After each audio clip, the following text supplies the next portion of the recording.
ආයිබෝවන් නමස්තේ. Hindi විත් Sugandhi channel එකට ඔබ සාදරයෙන් පිළිගන්නවා. මම සුගන්ධි කුලසිංහ. මේ වෙද්දී අපි හින්දි භාෂාව කියන්නේ මොකක්ද?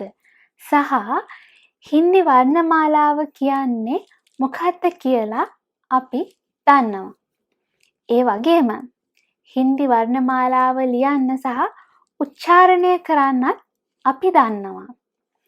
එහෙම නැත්නම් මේ වීඩියෝ එකට කලින් මගේ කලින් වීඩියෝ ටික බලන්න කියලා මම ඉතාමත් ආදරයෙන් ඉල්ලා හිටිනවා. එහෙම බැලුවේ නැත්නම් අද මම මේ ඔබට උගන්වන්නට යන දේ ඔබට හරියටම තේරුම් ගැනීමට අපහසු වෙයි. අද අපි කතා කරන්නේ හින්දි මාත්‍රා ගැන. ඒ කියන්නේ හින්දි භාෂාවේ පිල්ලම් ගැන. පිල්ලම් සහිතව අකුරක් ලියන හැටි තමයි මම අද කියලා දෙන්න හදන්නේ. ඊට කලින් ඔබට හින්දි වර්ණමාලාව ගැන අවබෝධයක් තිබිය යුතුයි. ඒ නිසා ඔබට මගේ මීට කලින් වීඩියෝ 2 පිළිබඳව පූර්ණ අවබෝධයත් සමගම ඔබට හින්දි වර්ණමාලාව ලියන්න සහ උච්චාරණය කරන්න පුළුවන් නම් හින්දි මාත්‍රා සහිත හින්දි අකුරු ලියන එක හරිම පහසුයි. ඊළඟ වීඩියෝ එකෙන් අපි හින්දි වචන වාක්‍ය ලියනවා සහ කියවනවා. සතුටුයි නේද? හරි. එහෙනම් අපි දැන් බලමු හින්දි අකුරු වලට මාත්‍රා එකතු කරන්නේ කොහොමද කියලා. එහෙනම් අපි ආයෙත් අපේ හින්දි වර්ණමාලාව පාඩමට යමු. ඊට කලින් ඔබ දන්නවද සිංහල අකුරු වලට පිල්ලම් හැදෙන්නේ කොහොමද කියලා? මම කලින් වීඩියෝස් වලත් මතක් කළා වගේම සිංහල හෝඩිය හැදිලා තියෙන්නේ ස්වර සහ ව්‍යාංජන එකතු වෙලා. මම මේ සඳහා ජාතික අධ්‍යාපන ආයතනය විසින් 1989 සම්මත කරන ලද සිංහල හෝඩිය යොදා ගන්නවා. මේ තියෙන්නේ ඒ සිංහල හෝඩියේ තියෙන ස්වර අකුරු ටික. එයිනුත් අපි භාවිතා කරන්නේ මෙන්න මේ වගේ සුළු අකුරු ප්‍රමාණයක්. එහෙනම් අපි දැන් බලමු ව්‍යාංජන හැදිලා තියෙන්නේ කොහොමද කියලා. ඔබ හොඳින් තේරුම් ගන්න ඕන දේ තමයි ස්වරයක් නැතුව ව්‍යාංජන අකුරක් බිහි වෙන්නේ නැහැ කියන දේ. දැන් ඔබ හිතනවා ඇති එහෙනම් මේ මොනවද කියලා. මේ හැම අකුරකම මූලික රූපය හල් අකුරක් විදියට තමයි තියෙන්නේ. ඒ හල් ස්වරූපයට ස්වර අකුරක් එකතු වුණාම තමයි ව්‍යාංජන අකුරක් හැදෙන්නේ. උදාහරණයක් විදියට අල් කයන්නට අයන්න කියන ස්වර අකුර එකතු වුණාම තමයි කයන්න හැදෙන්නේ. අල් ගයන්නට අයන්න කියන ස්වර අකුර එකතු වුණාම තමයි ගයන්න හැදෙන්නේ. අපිට නොපෙනුනාට මේ හැම ව්‍යාංජන අකුරකම සැඟවුණු ආ ස්වරයක් තියෙනවා. අපි අකුරු ටිකක් උච්චාරණය කරලා බලමු. ක, ම, ග, න. මේ හැම අකුරක් අවසානයේ ආ ධ්වනිය ඇහෙනවා. දැන් අපි අනිත් ස්වර ටික අකුරක මූලික ස්වරූපයට එකතු කරලා බලමු. අල් කයන්නට ආයන්න එකතු වුනහම කායන්න හැදෙනවා. අල් කයන්නට උයන්න එකතු වුනහම කුයන්න හැදෙනවා. මේ එක උදාහරණයක්. අපි තව උදාහරණ ටිකක් බලමු. මේ තියෙන්නේ අපේ සිංහල මාත්‍රාවන්ට සමාන හින්දි මාත්‍රා ටික. අපි දැන් බලමු නිවැරදිව මේ මාත්‍රා ටික ලියන්නේ කොහොමද කියලා. ඔබට පේනවා ඇති මෙහි මුලින්ම අකුරු වලට යටින් පුංචි ඉරි කෑල්ලක් ගහලා තියෙනවා. මේ තමයි දේවනාගරී අකුරක මූලික ස්වරූපය, මුල් හැඩය. එහෙමත් නැත්නම් අකුරක හලන්ත ස්වරූපය. දැන් අපි හදන්නේ අකුරක මුල් ස්වරූපයට ස්වරයක් එකතු කරලා බලන්න. අපි මේ අකුරකට අයන්න කියන ස්වරය එකතු කරාම තමයි ව්‍යංජන අක්ෂරයක් හැදෙන්නේ. ඔබට මේ උදාහරණේ පේනවා ඇති අල් කයන්නට අයන්න කියන ස්වරය එකතු වුනහම කයන්න හැදෙනවා. අල් චයන්නට අයන්න කියන ස්වරය එකතු වුනහම චයන්න හැදෙනවා. මෙන්න මේ ආකාරයට අකුරක මුල් ස්වරූපයට අයන්න කියන ස්වරය එකතු වෙලා තමයි ව්‍යංජන අක්ෂර ටික හැදිලා තියෙන්නේ. හින්දි වර්ණමාලාවේ තියෙන ව්‍යංජන අක්ෂර 35ම හැදිලා තියෙන්නේ මෙන්න මේ ආකාරයට. සමහර විට ඔබට හිතෙනවත් ඇති ඇයි මම මේ තරම්ම මේ ගැඹුරින් පැහැදිලි කරන්නේ කියලා. මොකද මගේ ඉදිරියේදී පාඩම් වලට මෙය ඉතාමත් වැදගත් වන නිසා තමයි මම මේ ව්‍යංජන සහ ස්වර අතර තියෙන සම්බන්ධය මේ තරම්ම ගැඹුරින් පැහැදිලි කරන්නේ. ඔබ අද මේ පාඩම හරියට තේරුම් ගත්තොත් මගේ ඉදිරි පාඩම් ඔබට වඩාත් ලේසි වෙයි. දැන් අපි අකුරක මූලික ස්වරූපයට ආයන්න එකතු කරලා බලමු. අපි හින්දියෙන් කියන්නේ ආකී මාත්‍රා කියලා. මෙන්න මේ ආකාරයට අපේ තිබෙන සියලුම අක්ෂර වලට ආයන්න එකතු වුණාම ඒ අකුර උච්චාරණයේදී අවසානයේ ආ කියලා ඒ ධ්වනිය අපිට ඇහෙනවා. කා, ගා, මා. මේ මාත්‍රාව ලියන එක හරිම ලේසියි. අකුර අවසානයේ මෙන්න මේ වගේ පොඩි ඉරි කෑල්ලක් අඳින්නයි අවශ්‍ය වෙන්නේ.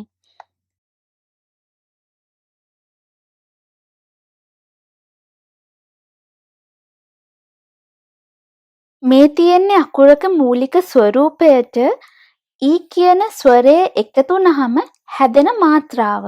මේකට අපි හින්දියෙන් කියන්නේ ඊකී මාත්‍රා කියලා. ඔබට පේනවා ඇති අල් කයන්නට ඊ කියන ස්වරය එකතු වුනහම කී හැදෙනවා. අල් ඡයන්නට ඊ කියන ස්වරය එකතු වුනහම චී හැදෙනවා. අල් තයන්නට ඊ කියන ස්වරය එකතු වුනහම ති හැදෙනවා. මේ මාත්‍රාව අපි ලියන්නේ අකුර පටන් ගන්න කලින්. මේ තමයි නිවැරදි ක්‍රමය. ඔබට මේ ක්‍රමය අපහසුයි කියලා හිතෙනවා නම් ඔබට මේ දෙවැනි ක්‍රමය භාවිතා කරන්න පුළුවන්.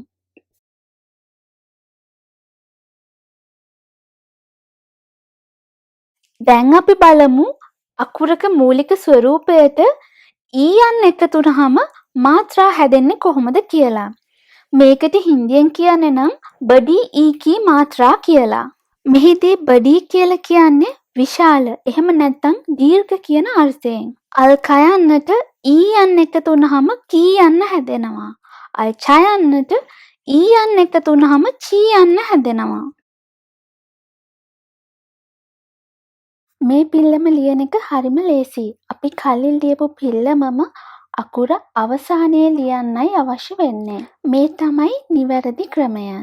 ඔබට මේ ක්‍රමය අපහසුයි නම් ඔබට මේ දෙවැනි ක්‍රමය භාවිතා කරන්න පුළුවන්.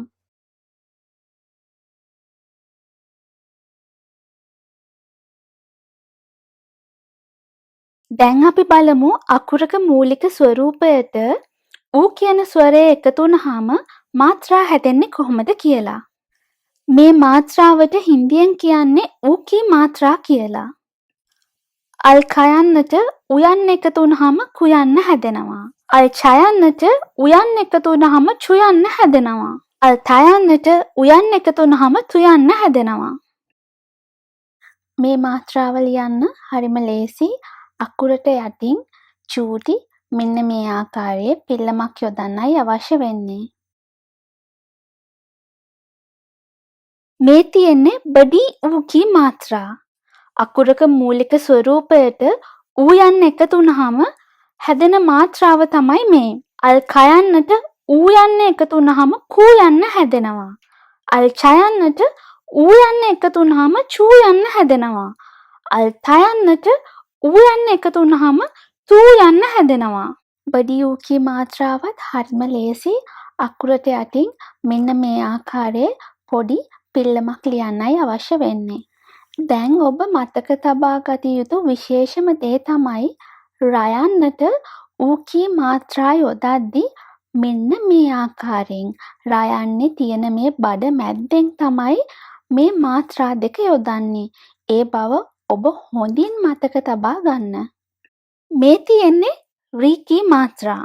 අකුරක මූලික ස්වරූපයට රියන්න එකතු වුනහම අකුරක මාත්‍රා හැදෙන්නේ මෙන්න මේ ආකාරයට. විශේෂයෙන්ම සඳහන් කළ යුතු දෙයක් තමයි අපේ සිංහල භාෂාවේ අකුරක මූලික ස්වරූපයට රියන්න එකතු වුනහම අපි උච්චාරණය කරන ආකාරයයි හින්දි භාෂාවේ අකුරක මූලික ස්වරූපයට රියන්න එකතු වුනාම උච්චාරණය කරන ආකාරයේ පුංචි වෙනසක් තියෙනවා. මං උදාහරණයක් කියන්නම්. අල් කයන්නට රියන්න එකතු වුනහම සිංහල භාෂාවේ අපි උච්චාරණය කරන්නේ ක්‍රූ කියලා. හැබැයි හින්දි භාෂාවේදී නම් අපි උච්චාරණය කරන්නේ ක්‍රී කියලා. හින්දි භාෂාවේ නම් රියන්න උච්චාරණය වෙන්නේ රී ආකාරයටම තමයි. උදාහරණයක් විදිහට මම වචන කීපයක් උච්චාරණය කරලා පෙන්නන්නම්. ක්‍රිෂි, පෘථ්වී, ශෘංගාර. ඔබට රී ධ්වනිය හොඳින් ඇහෙන්නට ඇති. මෙය හොඳින් වටහා ගත යුතුයි. එහෙම නැති වුණොත් ඔබ හින්දි භාෂාව උච්චාරණයේදී අපහසුතාවට පත්වේවි. රී කී මාත්‍රාවත් හරියට ඌ කී මාත්‍රාව වගේම තමයි අනිත් පැත්තට තමයි අපි මේ මාත්‍රාව ලියන්නේ. රී කී මාත්‍රාවේදීත් ඔබ විශේෂයෙන්ම මතක තබා ගත යුතු දේ තමයි හයන්නට රී කී මාත්‍රාව යොදද්දී හයන්නේ බඩ මැද්දෙන් මෙන්න මේ ආකාරයට තමයි යොදන්නේ. මේ තියෙන්නේ ඒකී මාත්‍රා. අකුරක මූලික ස්වරූපයට එයන්න එකතු වුනහම හැදෙන මාත්‍රා තමයි මේ. කල් කයන්නට එයන්න එකතු වුනාම කයන්න හැදෙනවා. අල් චයන්නට එයන්න එකතු වුනාම චයන්න හැදෙනවා. ඒකී මාත්‍රාව ශිරෝරේඛාවට උඩින් අකුර අවසානයේ මෙන්න මේ විදිහට යොදනවා. අකුර අවසානයේ කියලා කියන්නේ අකුරයි ශිරෝරේඛාවයි හමු වෙන ස්ථානයේ මෙන්න මේ විදිහට මේ මාත්‍රාව යොදනවා. මේ තියෙන්නේ බඩී ඒකී මාත්‍රා. අකුරක මූලික ස්වරූපයට ඒ යන්න එකතු වුනහම මාත්‍රා හැදෙන්නේ මෙන්න මෙහෙමයි. අල් කයන්නට ඒ යන්න එකතු වුනහම කේ. අල් චයන්නට ඒ යන්න එකතු වුනහම චේ. අල් තයන්නට ඒ යන්න එකතු වුනහම තේ. අල් පයන්නට ඒ යන්න එකතු වුනහම පේ. අල් යයන්නට ඒ යන්න එකතු වුනහම යේ. අල් ශයන්නට ඒ යන්න එකතු වුනහම ෂේ. මේ මාත්‍රාවත් හරිම ලේසි. කලින් මාත්‍රාවම මේ විදිහට චුටි පිල්ලම් දෙකක් යොදනවා. හරිම ලේසි. අකුරයි ශිරෝරේඛාවයි අවසානයට හමුවන ස්ථානයේ මෙන්න මේ විදිහට මේ මාත්‍රාව යොදනවා. මේ තියෙන්නේ ඕ කී මාත්‍රා. අකුරක මූලික ස්වරූපයට ඕ කියන ස්වරය එකතු වුනාම පිල්ලම් හැදෙන්නේ මෙන්න මේ විදිහට. අල් කයන්නට ඔයන්න එකතු වුනහම කොයන්න හැදෙනවා. අල් චයන්නට ඔයන්න එකතු වුනහම චොයන්න හැදෙනවා. අල් තයන්නට ඔයන්න එකතු වුනහම තොයන්න හැදෙනවා. අල් පයන්නට ඔයන්න එකතු වුනහම පොයන්න හැදෙනවා. මේ මාත්‍රාව හරිම ලේසි. මොකද අපි කලින් ඉගෙන ගත්ත ආකී මාත්‍රාව ලියලා ඒ කියන්නේ අකුර අවසානයේ අපි කඩිපායි එකක් ලියලා ඒ කඩිපායි එකට උඩින් තමයි මේ මාත්‍රාව ලියන්නේ. ඒකී මාත්‍රාවම තමයි. නමුත් වෙනසකට තියෙන්නේ අපි මේ මාත්‍රාව ලියන්නේ කඩිපායි එකට උඩින්. මේ තමයි බඩී ඕකී මාත්‍රා. අකුරක මූලික ස්වරූපයට ඕ කියන ස්වරය එකතු වුනහම මාත්‍රා හැදෙන්නේ මෙන්න මෙහෙමයි. අල් කයන්නට ඕ යන්න එකතු වුනහම පොව් යන්න හැදෙනවා. අල් චයන්නට ඕ යන්න එකතු වුනහම චොව් යන්න හැදෙනවා. අල් තයන්නට ඕ යන්න එකතු වුනහම තෝ යන්න හැදෙනවා. අල් පයන්නට ඕ යන්න එකතු වුනහම පොව් යන්න හැදෙනවා. අල් යයන්නට ඕ යන්න එකතු වුනහම යොව් යන්න හැදෙනවා. අල් ශයන්නට ඕ යන්න එකතු වුනහම ෂොව් යන්න හැදෙනවා. අකුර අවසානයේ අපි කඩිපායි එකක් ලියලා ඒ කඩිපායි එකට උඩින් තමයි මේ විදිහට චුටි පිල්ලම් දෙකක් යොදනවා. හරිම ලේසි.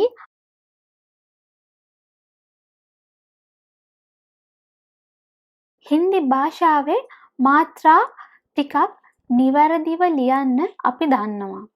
ඒත් අපි තාම නිවැරදිව හලන්ත අකුරු ලියන්න දන්නේ නැහැ.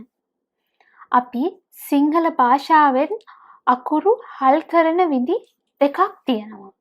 මෙන්න මේ විදිහට. ඒ කියන්නේ කයන්න හල් කරන්නේ එක විදිහකට. මයන්න හල් කරන්නේ තවත් විදිහකට. මෙන්න මේ වගේ හින්දි භාෂාවෙත් හලන්ත ලිවීමේදී පොඩි වෙනස්කම් කීපයක් තියෙනවා.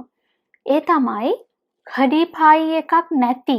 ඒ කියන්නේ රවුම් හැඩති අක්ෂරවලට යටින් මෙන්න මේ වගේ පොඩියට හැඩ ඉරක් අඳිනවා. ඛඩිපායි එකකින් අවසන් වන අකුරු වල ඛඩිපායි එක ඉවත් කරලා ලියනවා. මෙන්න මේ අකුරු අවසානයේ ඒ අකුර හිටවලා තියෙන ඉරට තමයි ඛඩිපායි එක කියලා කියන්නේ. ඛඩිපායි එක මැද්දේ තියෙන අකුරු වලට මොකද කරන්නේ?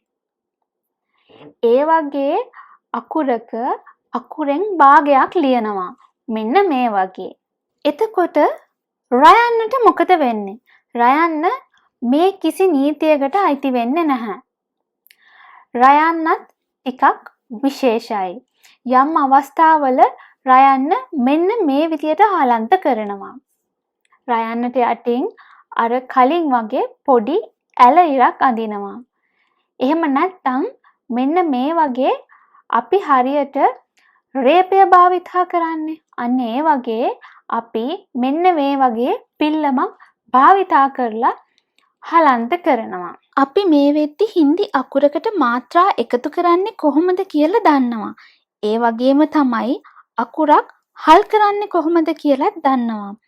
ඒ මාත්‍රා නිවැරදිව ලියන්නේ කොහොමද කියලා දන්නවා.